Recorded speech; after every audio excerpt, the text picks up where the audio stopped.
Una de las mejores memorias que tengo es cuando aprendí a manejar. Y no porque el manejar me dio una libertad, sino porque el manejar me hizo parte de la dinámica productiva de mi casa y de mi familia. Yo aprendí a manejar a una edad muy temprana, tendría yo 13 años. Y desde ese día me hice parte de la dinámica de la casa. Y lo que era un beneficio se convirtió en una responsabilidad. Y el día de hoy es una de las cosas que más agradezco.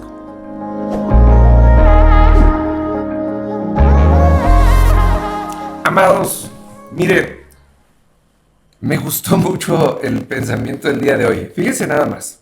Cuando usted y yo estábamos jóvenes, a lo mejor usted hace mucho menos que yo, todos queríamos aprender a manejar, teníamos esa ilusión de manejar y nos sentíamos así poderosos cuando nos subíamos al coche. Y la verdad es que es muy padre el tiempo y agarrar a perderle el miedo al clutch y al acelerador. Y en ese entonces, al menos en mi tiempo, no era tan común en los coches automáticos. El aprender las dimensiones del coche.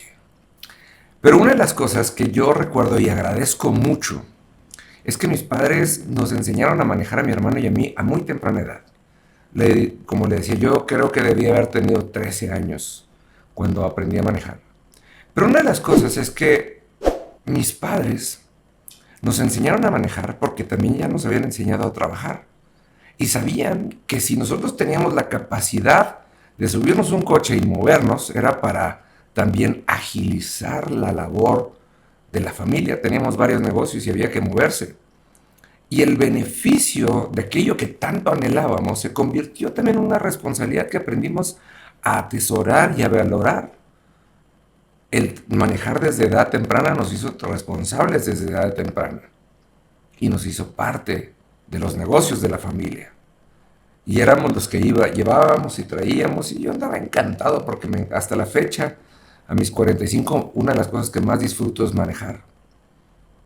Hay veces, amados, que usted y yo tenemos cosas que estamos pidiéndole a Dios y estamos metidos y no nos damos cuenta que Dios dice: te lo quiero dar, pero es que no quiero enseñarte a manejar para que te pases. Quiero enseñarte a manejar para que seas parte de mi reino, para que seas parte de la casa y para que empieces a darte cuenta que lo que hagas va a contribuir a lo grande y no a lo chico. Mire, el manejar a mí en mi casa me beneficiaba porque todos comíamos de lo que hacíamos. Todos andamos para arriba y para abajo. Y entonces las pequeñas cosas, los juegos, en ese entonces todavía no había celulares, pero lo que pudiéramos nosotros querer eran añadiduras. Pero nosotros estábamos muy conscientes de que éramos parte de la labor de nuestra familia. Dios quiere llevarnos a ese nivel. Cuando pasamos por el hecho de haber sido ovejas y aprendido a conocer y a escuchar y a seguir la voz de Dios, cuando pasamos por siervos entendiendo que hay un propósito más allá de nosotros solamente y que Dios quiere que nosotros sirvamos en ese propósito, cuando nos damos cuenta que Dios quiere contarnos los deseos de su corazón y para que nos empecemos a enamorar verdaderamente de Él. Y cuando nos lleva a ser hijos y nos enseña a vivir como en su casa, lo siguiente que va a esperar de nosotros es que participemos en la dinámica de su casa y que seamos parte productiva de su casa. Que aprendamos a pensar como Él, que aprendamos a priorizar como Él y que tengamos los mismos intereses que Él. Pero también de la misma manera Dios nos va a enseñar a hacer las cosas como Él hace, a pensar como Él piensa. Y nos va a abrir su corazón de una manera increíble. Como yo se lo dije al principio de este video, yo una de las cosas que más agradezco fue que mis padres nos enseñaron a manejar, porque nos enseñaron a manejar para las cosas que se necesitaban en casa. Nos enseñaron a trabajar como los negocios y teníamos negocios radicalmente diferentes y en todos participábamos.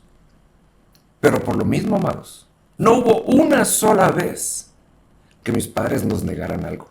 porque ellos sabían cuánto contribuíamos y ellos sabían que todo lo que ellos ponían en nuestras manos, nosotros lo trabajaríamos como si estuvieran ellos. Cuando nos dejaban al frente en los negocios, nos quedábamos como si fuéramos los dueños del negocio. Eso, amados, es de lo que se trata cuando Dios nos da la oportunidad y la confianza de ser coherederos. Él va a poner su reino en nuestras manos. Vamos a funcionar así como dice el Salmo 1, versículo 3. Y todo lo que hagas prosperará, porque va a prosperar para el reino. Y de ahí vendrán las añadiduras de las cosas pequeñas si usted quiere. Pero necesitamos dejar de pensar que toda la vida vamos a pedir y se nos va a dar, y vamos a entrar en la parte de nuestras vidas en donde vamos a producir, en donde vamos a cuidar intereses ajenos. Y entonces las cosas se van a poner verdaderamente buenas. Entonces no habrá oración de la que usted dude. Entonces van a empezar a pasar los milagros verdaderos. ¿Qué opina? Cuénteme, nos vemos mañana.